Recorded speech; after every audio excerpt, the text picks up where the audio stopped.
different types of organizational structure.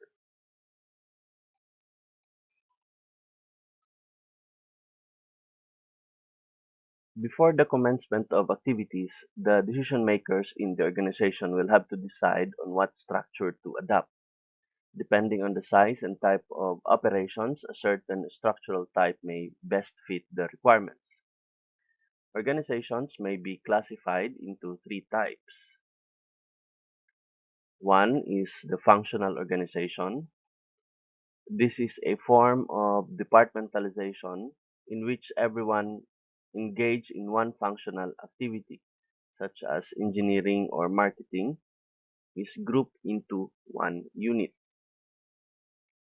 Another type is product or market organization.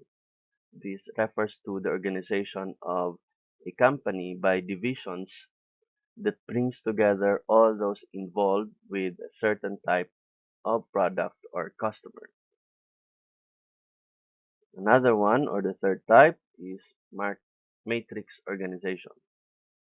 It's an organizational structure in which each employee reports to both a functional or division manager and to a project or group manager.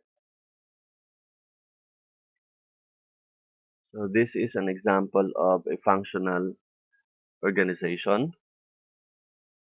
So everyone engaged in one functional activity is grouped into one unit. So research and development is one unit.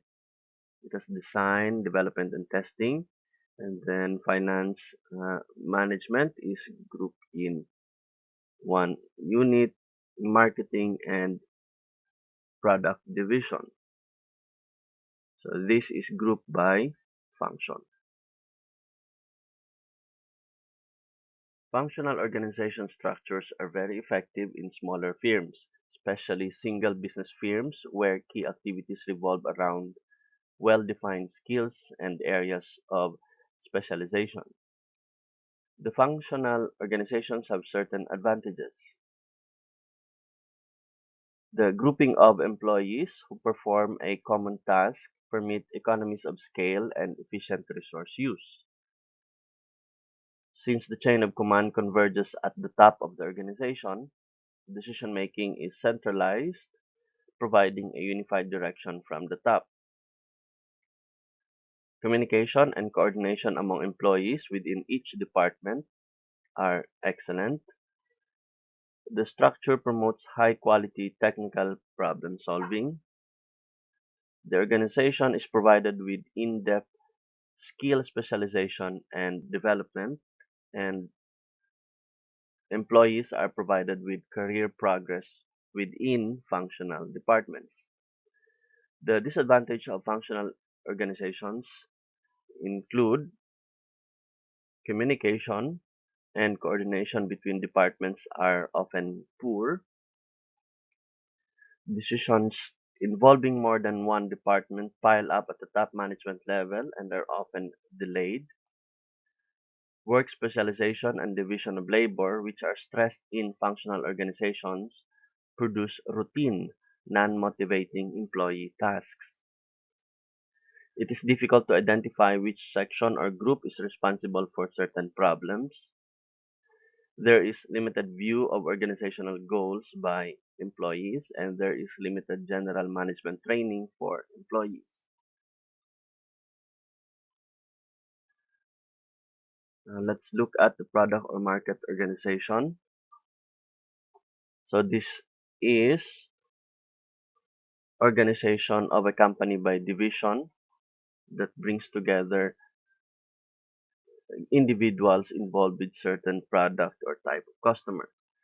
So instead of grouping it by function, you group it by product. For example, you have health, beauty, food, and administration. So these are the divisions.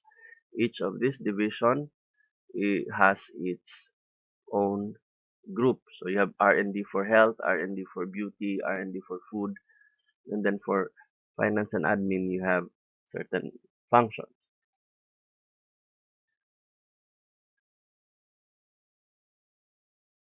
The product or market organization with its feature of operating by divisions is appropriate for a large corporation with many product lines in several related industries.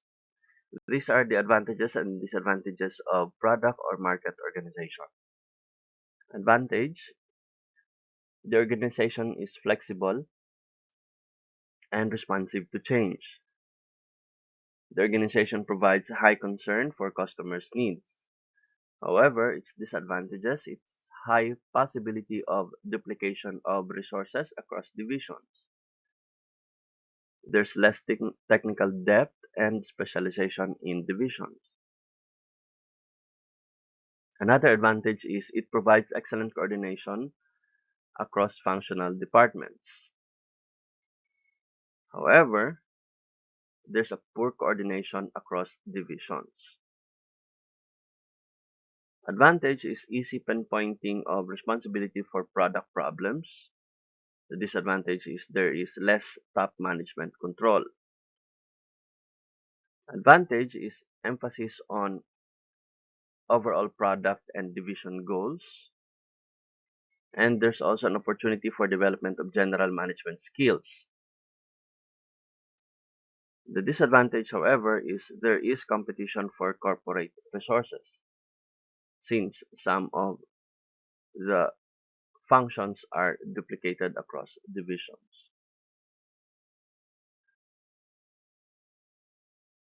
So here's an example of a matrix organization. You have different divisions: product division, finance, marketing, research and development. And you have different projects: project A, B, and C. Inside the division, you have inside the production uh, division, you have the production group. Inside the finance, you have the finance group. So each group will report to the division manager. For example, the production group will report to the production manager, and at the same time, since they involved with project A, they will be reporting to project manager A or project A manager. A matrix organization is a structure with two or more channels of command, two lines of budget authority, and two sources of performance and reward. The matrix structure was designed to keep employees in central pool and to allocate them to various projects in the firm according to the length of time they were needed. The matrix organization is afforded with the following advantages. There is more efficient use of resources than the divisional structure. There is flexibility and adaptability to changing environment. The development of both general and functional management skills are present. There is interdisciplinary cooperation and any expertise is available to all divisions. And there are enlarged tasks for employees which motivate them better.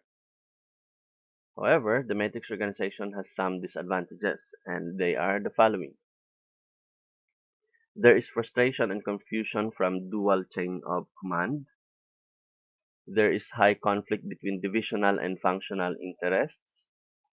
There are many meetings and more discussions than action, since you have two groups. There's a need for human relations training for key employees and managers. And there is a tendency for power dominance by one side of the matrix.